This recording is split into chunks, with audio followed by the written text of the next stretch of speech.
Now, big issues were tackled, as we know, at the G20 summit over the weekend, all designed to help promote global economic growth.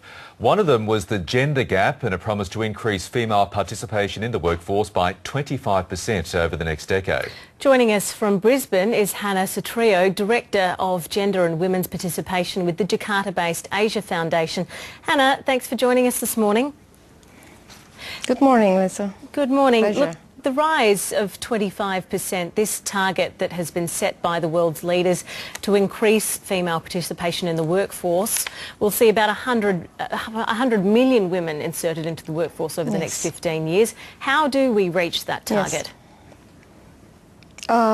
It's certainly for some countries will be a difficult target to achieve, but for some other countries will be something that is actually doable or a necessity. And I think it's also a target not only for G20 countries, of course, but also globally. That was the commitment of the G20 leaders. So how we there is really need significant economic boost. The creations of the job will be very important. So what we would like to see is really how to, because now the leaders really need to be accountable for their promise in that Article 9. And how much of it comes down to policy changes that the leaders themselves will need to enact? It each country will really need to see what are the issues in each of their countries, like why women are not in the formal labor force. A lot of women are in the informal sectors for reasons, because some of them are really because the companies are not willing to pay women equally as men, so the informal sectors allow them to sort of not giving women all the benefits. So that will be a kind of things that can be fixed through policies. So there are incentives for women to join the workforce. Other issues is also the pay gap that's still there for a lot of women. Also the gender roles that they need to play at home. So for them to have a full-time job elsewhere is something that's not a choice. What can workplaces do to better support women?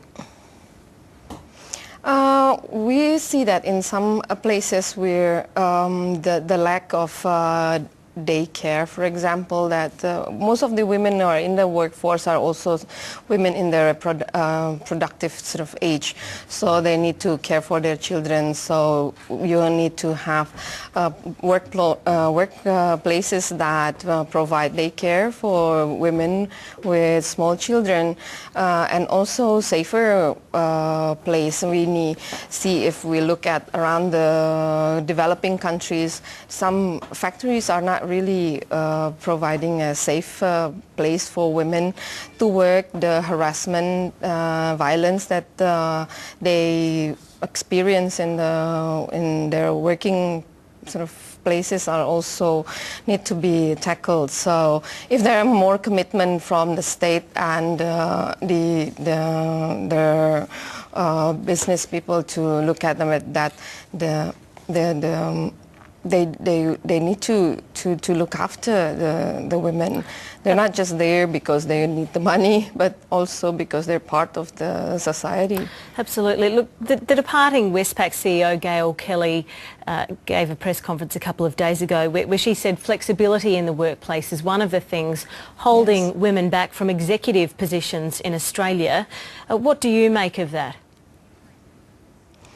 Well, flexibility is something that women, of course, they have many roles. So flexibility in the workplace is really something that people need to look at, not as a backdraw, but as an asset as well, that women, you don't lose your women that you already invest in trainings and stuff, but also give them this flexibility so it can be part of that company. We need more women in the executive, whether it's in the public or in the private sectors, because they are making the decisions. And if you don't have women in the top sort of executive positions, you're gonna miss a lot of this perspective. And no matter how we appreciate male sort of executive to make a lot of decisions, but there are sort of work life experience that some women sort of understand it better than men. Now, Rugby League has just installed the highest female executive in the Sporting Code's history. Susan Young has just been appointed as the chief officer for the NRL. A lot of the media focus yesterday and this morning has been on her role as a mother and stepmother and not so much on her business credentials. Do you think that's a reflection on the media, or is it a trend that you're seeing? It's not a trend. It's the most common thing that happened with the media, and then how you sort of they present the women. If they are women appointed, the first thing that they do is untackle everything, whether how she's sort of doing at home, whether she's a good mother or whether she's a dedicated wife, things like that. So there's some people need to. There should be a change mindset. From the media as well. Look at the women as you look at the men who are in that positions. Can we look at them from their sort of like professional qualities? But at the same time, it's what you in the media call sort of human interest. We just hope that that human interest part of the media work is not sort of overtaking the most important issues, which is a capable women or a capable person who are appointed by the state to take a job in a particular position. So let's just focus on that by exploring more on that quality.